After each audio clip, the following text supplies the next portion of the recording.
Before I start, I would like to dedicate a speech to my grandfather. He was the person who inspired me to do the things I like to do. When I was a kid, me and my grandfather worked with plants in our apartment's balcony. My grandfather was the person who got me interested in plants and probably shaped parts of my life. So we all want the Earth to be alive and healthy, right? Our planet, out of all the planets, stars, and moons, contains life. And protecting these living things are essential to future generations. Normally, when the environment changes, organisms adapt and evolve. Cactuses, for example, have developed unique features that allows them to survive. Pine trees have developed special nozzles that allows them to retain more water.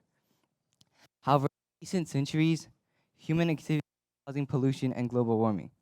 These fast environmental changes are causing organisms unable to keep up. Human activities all lead to an inevitable consequence, the extinction of many plant species. And according to an online article, nearly 600 of plant species have gone extinct in the past 250 years. So how can we preserve these plants? I believe that as normal people, simple actions can make a huge difference. This includes reusing, limiting waste, or just picking up trash. These actions can help protect the environment of plants, which is extremely important because it is where the plant naturally thrives. And different plants require different environments. Some plants, such as pine trees, can grow all around the world.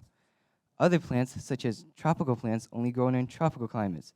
And this raises the question, can tropical plants that thrive in a specific environment be grown in a simulated one? Many years ago, I went to a summer camp in the United States, and one of the classes was actually about chocolate. I got to experiment with cacao beans, and that was when I had the first idea of trying to plant the cacao tree. And about 3 years ago, me and my family traveled to a tropical island called Hainan in China, and we visited a cacao plantation. I learned more about the plant, and after we returned, I decided to try to grow it. My first attempt was simple and unsuccessful. I purchased a cacao pod online, took out the seeds, and planted them in normal garden soil. And the results, none of the seeds sprouted. And immediately I started analyzing the problem. So what caused none of the seeds to sprout? The answer is the delivery time of the pod. You see, cacao seeds are different from the seeds we commonly see. Take an apple seed, for example.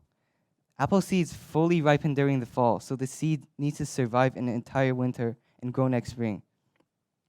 And cacao seeds are very different because they can lose viability. Basically, they die within days after harvested. And in my second attempt, I decided to do my best to recreate the tropical environment of the plant. I started planning out how I should create a suitable environment. So this type of tree are adapted to a sandy and slightly acidic soil, which meant that I needed a mixture of sand and soil. And adding some compost can slightly increase the soil acidity. And cacao trees do best around 26 to 27 degrees Celsius, and our house does have like heaters that can go up to 30 degrees, but like sacrificing an entire room was too much. I came up with a very simple solution, which is by using heat pads. Now I just needed to ensure the successful germination of the seeds. And after doing some research, I learned that a good way to ensure seed germination is to force them to sprout before they are planted.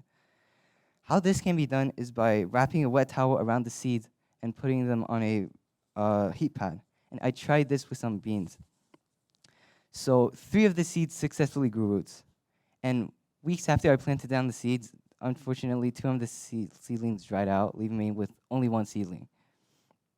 What I did was pretty simple yet effective. I covered dirt with a wet towel and covered the pot with a plastic bag. And after about a month, surprisingly, the seedling had survived. But I first faced a new problem. I was actually going to Eaglebrook, and I had to come up with a long-term plan that would allow the plant to survive for an entire year. And since the plant will require more space as it grows, I created a large box covered in plastic wrap, which is basically that. And I also put more heat pads. And in order to maintain high humidity, I use an ultrasonic humidifier, and I accidentally broke 3, and I ended up using that, which is like really bad. And then recently, after doing some research on actually mushroom cultivation, I came up with an even better solution. By putting a pond fogger for decorative purposes in a bucket of water And after attaching two pipes and pumping air into one pipe, I can create a very effective humidifier. And I'm hoping to try this out after I return home during the summer. Oh, and another thing, how can a plant inside a house under a big plastic cover receive an adequate amount of sunlight? Well, it does. The cacao tree is actually adapted to small amounts of sunlight, since in nature it grows at the bottom of a rainforest, which is relatively dark. And before I left for Eaglebrook, my grandfather decided to take care of the plant.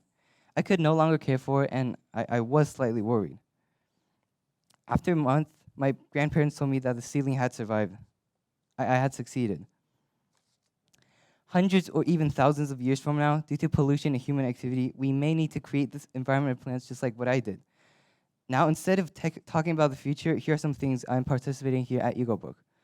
So we've started a Christmas tree farm. We've planted down some plants like beans or squash.